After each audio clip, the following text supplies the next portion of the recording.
हमारी महादेव मंदिर हमारा, संत समाधि स्थल और सदाशिव आश्रम हमारा। तो सरकार के लिए हमेशा आगे रहे हैं, किंतु आप दधीची आश्रम को ध्वस्त करेंगे, आप जावली आश्रम को ध्वस्त करेंगे, आप आसाराम बापू को उस आश्रम को ध्वस्त करोगे जो मतलब उनका मुख्य है, केंद्र है। जैसे मुसलमानों का केंद्र मक्का मदीना है, ईसाइयों का यरूशलेम है, ऐसे ही आसाराम बापू के शिष्यों का मुख्य केंद्र जो है ये अहमदाबाद का आश्रम है। आप उस आश्रम को ध्वस्त करने की हिम्मत कैसे हो रही है? मालिकाना हक पर भी विवाद है ना कि सरकार वो जमीन जो है आश्रम की। अरे मालिकाना हक मांगना है तो यहाँ पर जितने भी क्रिश्चियन के चर्च बने हुए हैं उनसे मांगो ना मालिकाना हक। एक भी मालिकाना हक नहीं है। वो सारी जमीन जो अंग्रेजों ने हमसे हत्याई थी उसके मालिक हम हैं और वहाँ पर चर्च बने हुए हैं, आप उनको गिराओ ना।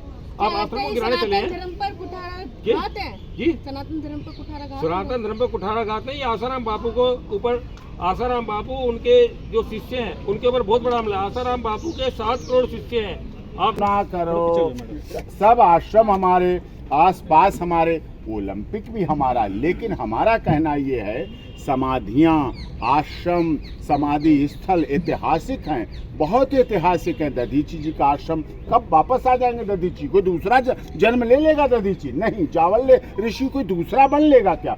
तो उनकी आश्रम वहाँ बने हुए हैं, तो उनके बजाय जो अहमदाबाद का प्रशासन है जगह और कहीं ले ले और कहीं देख ले, उनके आश्रमों को वैसा ही बना दिया जाना चाहिए। ये सनातन धर्म की आस्था, श्रद्धा और विश्वास का मामला है, इसीलिए ऐसा नहीं होना चाहिए। कि आश्रम में क्या है? देवालय हैं, औषधालय हैं, गुरुकुल हैं, गौशाला हैं, विद्यालय हैं, गुरु ब्रह्मचर्य आश्रम, पुस्तकें छपती हैं, ऋषि प्रसाद और जो सभी धार्मिक, देखिए हर पुस्तक, हर आश्रम कुछ ना कुछ अच्छाई देता है।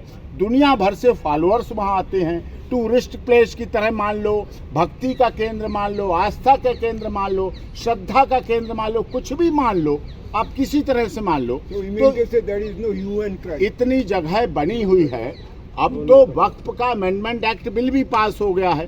अब बहुत जगह ऐसी हैं, उनमें से भी बनाओ, उन्हें भी शामिल करो। उनकी भी जमीन कहीं खेल में आनी चाहिए, ओलंपिक में आनी चाहिए। खिलाड़ी तो सभी धर्मों के होते हैं, सभी धर्म, जाति, क्षेत्र, भाषा, संप्रदाय के होते हैं। तो उनका बनना चाहिए। अरे बाबा, ले मत लें, मैं कह रहा हूँ प्रयोग कर सकते हैं, उसका भी प्रयोग कर सकते हैं। वो आश्रम है, अब समाधि बनी, दधीची की आश्रम की वापस आ सकती है? नहीं, दधीची जी वापस सकते हैं। जावल्ले ऋषि ऐतिहासिक हैं, पौराणिक हैं, वेद पुराण की बात है। साबरमती नदी, गांधी जी दुनिया भर के इतिहास में रही है। साबरमती के संत, तूने कर दिया कमाल, ये अब का नहीं है, हमारे आपके जन्म से भी पहले का है। तो इसलिए उसकी गरिमा रहनी चाहिए, उसका विश्वास रखना चाहिए। और इस पर गुजरात सरकार, अहमदाबाद एडमिनिस्ट्रेशन, एकड़ जमीन की जरूरत है, पूरे देश की प्रतिष्ठा की जरूरत है। अरे भैया, तो 2 मिनट का समय पकड़ ले। तो क्या लगता है वैसे ये मंदिरों को भी अगर कर रहे हैं? नहीं, ऐसा भारत सरकार की ऐसी कोई योजना नहीं है। भारत सरकार बिल्कुल भारत सरकार सर्वधर्म संभाव, सर्वजन हिताय, सर्वजन सुखाय, बहुजन हिताय, बहुजन सुख। देखिए, पहले तो बापू को बंद किया, कोर्ट कचहरी कितनी चल रही है और कितने कोर्ट में 15-15